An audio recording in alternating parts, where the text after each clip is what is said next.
Good afternoon, and welcome to a More Than Meets the Eye continuation special episode. I had discussed the Willies 1/12 scale metal World War II Jeep in the last video, but I told you I wanted to do a separate video for size comparisons because I had a feeling I had been going on for longer than 20 minutes. And sure enough, that last video is longer than 20 minutes, so my bad on that one, but there's so much to talk about this guy, and I just can't get over the metal. I can't get it. It's satisfying, especially whenever you add things to it with magnets. That's something that is really cool about this that you can do. Something I don't think I mentioned in the last video. Maybe I did. There is a 1/12 scale shovel that is kind of attached to the side of this, and there are other versions of this vehicle where there's an axe instead of a shovel, and on the back there's not only there's something else. Somebody said that there was either a gas tank or and spare tire, or just a spare tire with no gas tank, or like an ammo container or something like that. Some of these accessories on the sides do change. It's handmade, so I have a feeling they just have a box of these little 1/12 scale metal accessories, and they just, hey, put one of the handhold tools on the side, and put two of these things from this box onto the back, or just one of them on the back. Yeah, whatever you feel, Froggy. I think it's something like that. But this is an episode based on size comparisons, so we are going to do some size comparisons, and for that we have a few things to showcase. So first off, here is the Cobra B.A.T, and Cobra B.A.T is going to be standard here. Now the Cobra B.A.T, the wheel goes all the way up to the bat's knee, and just right there.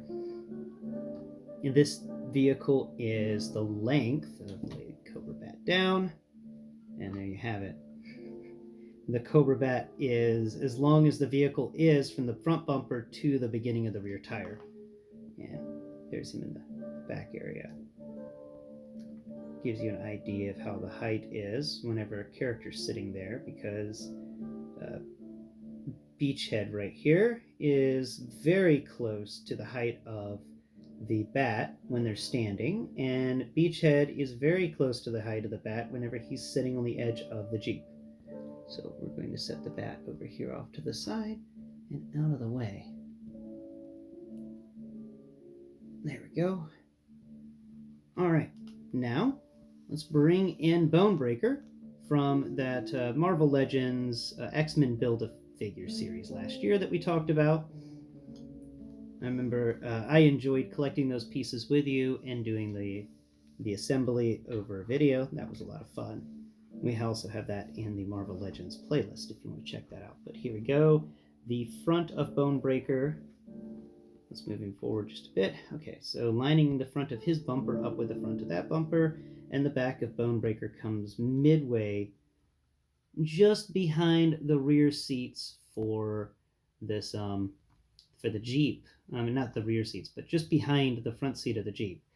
Most of the way down the handle of the tool that you'll get welded to the side of the vehicle. By the way, that tool is 1/12 scale. You could put an action figure's hand around it if you want, and it's easy enough. There's some tabs that you can just peel away and it will pop right off, I think.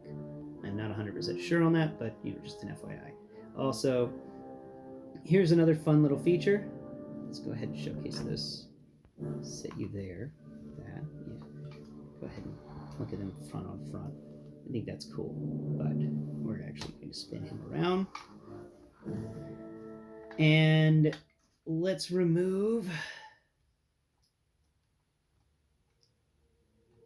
heavy artillery roadblock. Set him off over here to the side. And let's remove, what is this? Beachhead. Set him off over here to the side, because something cool I wanted to notice was that if you take the containers from the back of your Bonebreaker, they fit in there. They actually kind of fit both in the same little compartment area down there, and you can still have a character sitting on the edge.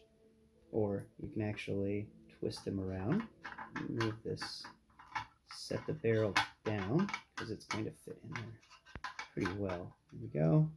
We set it down like this, and barrels are there. You can spin this guy around, and you can set him in just like that. Isn't that cool? Isn't that neat? All right, let's move the gambit off of the edge of the... Yeah, just set gambit over there. So, here, let's see if we can do it without dumping anything over. All right, there you go. That's pretty neat. I think it's cool. Okay, let's get the other vehicles that I intend to compare this thing to so we can cut the video out and let you guys get back to whatever, guys and gals, whatever y'all want to do. And here we go, right here. Here is the RAM cycle from the G.I. Joe Classified line. And the RAM cycle and this guy are nearly the same length, but the RAM cycle ends, the rear wheel of it ends about midway across the rear wheel of the Jeep here. I'm going to spin them around now. And there we go. Alright. There's a nice little size comparison of them. I think the RAM cycle works very well with this Jeep. The RAM cycle's wheel and the Jeep's wheels are the same. About the same height. I think that's pretty neat. Go ahead. Will you let go of the piece? Okay. Drive you over there. And finally, well, actually, we got one more after this guy as a comparison. Let's drive it over here. All right. Here is the New Ray Vincent Camo 4x4. And we put it at the front, and it goes most of the way down to the back, but it ends right at the end of the handle on my shovel that's on the side of the Jeep. I think the Vincent Camo is a perfect vehicle for your Outback and Tiger Force. Let's get over here, and finally, let's park the 4x4 over here so it's out of the way, because we've got one last big vehicle to compare this Jeep to before I let you go. And I just want to say, this thing's a lot of fun. So let's get this last thing out here. Now, one of my first videos I ever did on the More Than Meets the Eye stuff was the Slambulance. And here it is right here.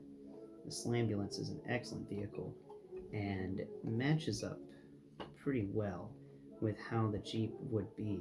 Like, remember, these World War II Jeeps were kind of dimpy. They were kind of small in comparison to like modern day Jeeps and stuff.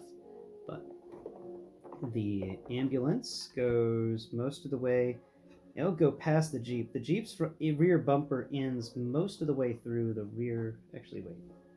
No, the rear bumper of the Jeep ends about where the lockers end for the Slambulance. There's a little bit more space to get to the rear wheel. Let's take a look at the other direction. Pick you up, slide you around. There we go.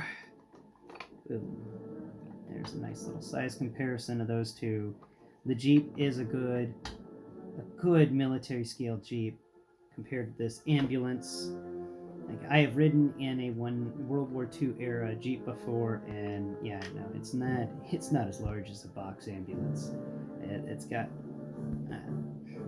I'm incredibly happy with this, and once again, this is the Willies 1/12 scale military model Jeep.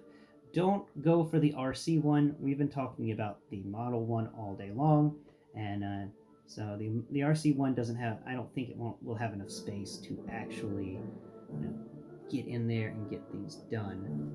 And oh man, did I accidentalize that? Come on, there it is. All right. Well, thank you so much for watching. Please tune in next time. Like I said, we should be covering Barricade from Transformers Studio Series, and yeah. Once again, have a great day. Bye bye for now.